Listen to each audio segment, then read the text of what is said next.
En 2016, el Estado colombiano y la guerrilla de las Fuerzas Armadas Revolucionarias de Colombia, Ejército del Pueblo, firmaron el acuerdo para la finalización del conflicto y la construcción de una paz estable y duradera después de más de medio siglo de confrontación armada.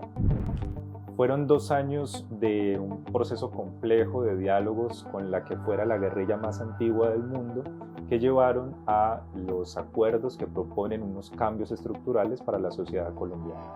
El último conflicto armado interno de la región parecía finalizar, y con él un ciclo de violencia política degradada y heredada de las luchas contra insurgentes, que de modos diversos fueron comunes a la historia de la conformación de los estados nacionales en América Latina. En nombre de las FAREP, ofrezco sinceramente perdón a todas las víctimas del conflicto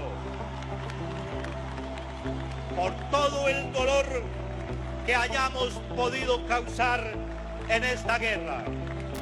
A lo largo de todo este proceso, que incluyó la dejación de armas y la inserción de la guerrilla en la política legal, se fue consolidando un sector de oposición a los acuerdos firmados, que buscó objetar la negociación desde el principio y luego deslegitimar los pactos.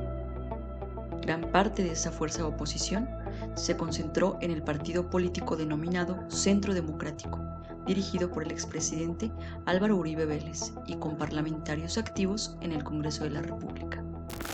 Aunque es un hecho que el acuerdo pactado puso fin a una confrontación armada cuya víctima principal era la población civil, todavía no existe consenso en la sociedad colombiana sobre los beneficios y oportunidades que trajo consigo el acuerdo de paz. Esas discrepancias han convertido la implementación de lo pactado en un objeto de discordia social, con posiciones cada vez más encontradas entre sí. En especial desde que Iván Duque ganó las elecciones presidenciales de 2018 como candidato del Centro Democrático.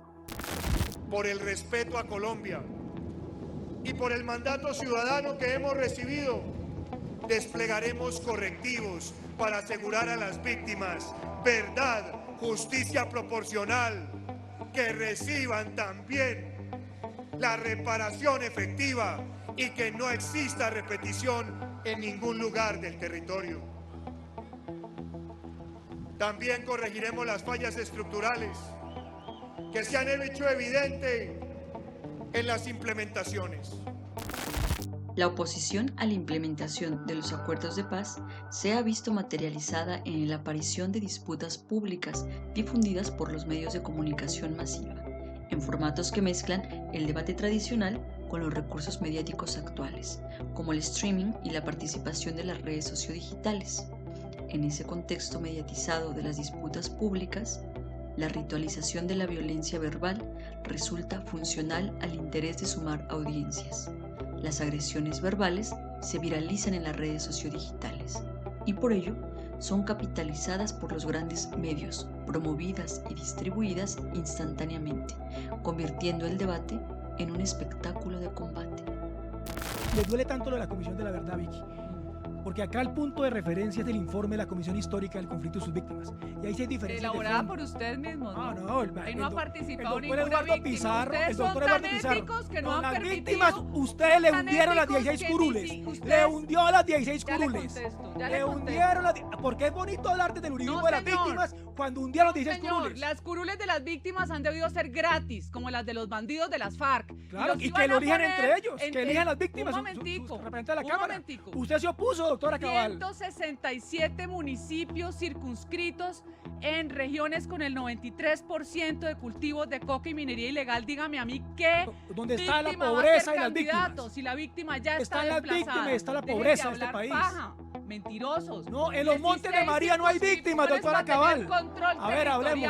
En los montes, en la serranía del Perijá, en el Catatumbo no hay víctimas, doctora Cabal, según usted. Pero el Catatumbo está controlado por el EPL y el ELN, no diga mentiras. Bueno, y entonces, Ay, que no hayan elecciones en ninguna parte. Que no haya elecciones en San Vicente del Caguán. Menos mal se les... A menudo, los debates escapan al control consciente de los sujetos que se involucran en interacciones tensas. Más allá del cálculo racional en el debate público, los ánimos se desbordan, en vivo y en directo, inducidos por el imperativo de atacar o de reaccionar, y de demostrar la superioridad de una fuerza discursiva propia capaz de someter al contradictor. Abordamos las disputas públicas desde una perspectiva discursiva, en las cuales las reglas de la discusión racional ceden ante los imperativos del combate.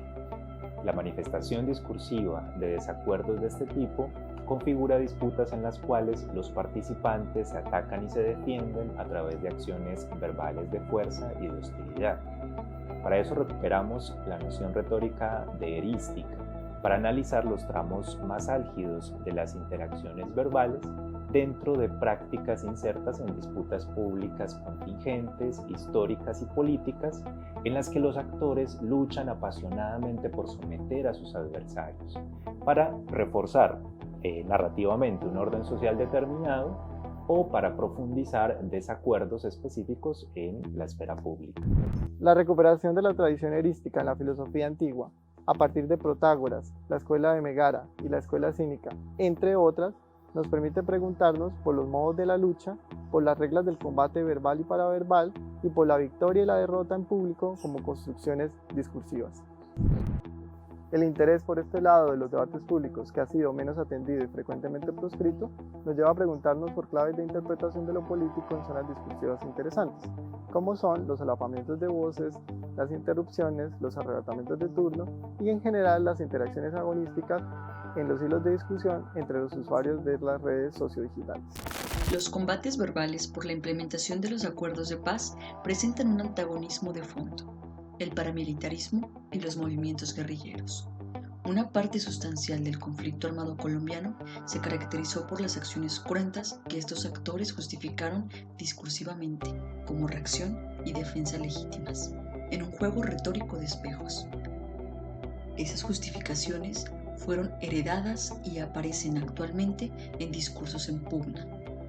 Vamos a observar que esas interacciones a menudo dejan de enfocarse en los temas en disputa y desplazan la atención hacia los modos formales de tratarlos.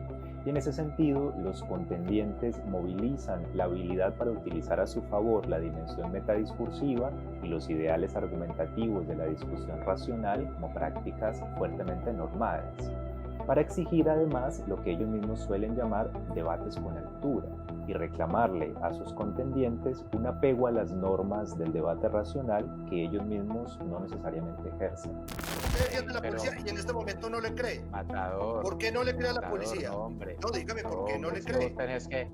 Es que vos deberías tratar de hacer ¿Por qué desestima que la policía diga que esto le trató de un hurto?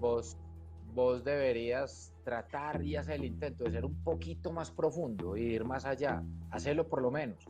Yo no le estoy diciendo que yo no creo que la policía... Venga, déjeme terminar. En este caso particular. Venga, déjeme terminar. Ese es el tema de hoy, el atentado. Pero deja hablar. Es que fijo, cuando uno habla dice que uno es profundo y el otro es sin profundidad, no menos. No, hombre. Este tipo de reclamos puede llegar a escalar la disputa en vez de encauzarla. Desde el punto de vista glotopolítico, se apela a ciertas ideologías consensualistas sobre el disenso, basadas en normas hipertrofiadas de la argumentación ideal y capitalizadas por la espectacularización de los medios. Se activa así una normatividad del desacuerdo público que no solo dicta cómo disentir y cómo convencer, sino también cómo invalidar la palabra del adversario atacando su forma más que su contenido. Los usos glotopolíticos en clave agonista ponen en cuestión los procedimientos de la disputa verbal, aspiran a orientar la opinión pública y rechazan posiciones para imponer otras que las contradicen. La reflexión filosófica en esta área sugiere desandar la trayectoria predominante del logos y la dialéctica como herramientas políticas del consenso, revisar otras alternativas en las cuales el diálogo y la palabra sirvan a fines distintos, de gesto competitivo. Y tiene mucha información y no ha dejado que este país se pacifique. En eso no es. ¿Usted es profesor de qué área? Comunicación social. Mal informado que estás. No distorsione la mente de los estudiantes. Lo que me parece grave a mí es que usted es un hombre mayor, lleno de rabia. Lo que no genera paz es que un profesor se llene de rabia, infunda odio y no permite el debate tranquilo. Por eso, allí le contesté a los estudiantes todo lo que quisieron preguntarme, objetarme, imputar. No, señor, una posición de poder no, de argumentos. Tengo una vida dedicada a la patria, con mis errores, no mentiras, con mis errores, ¿cuánto mejoró la patria entre 2012 y 2010? ¿Y cuánto no, señor?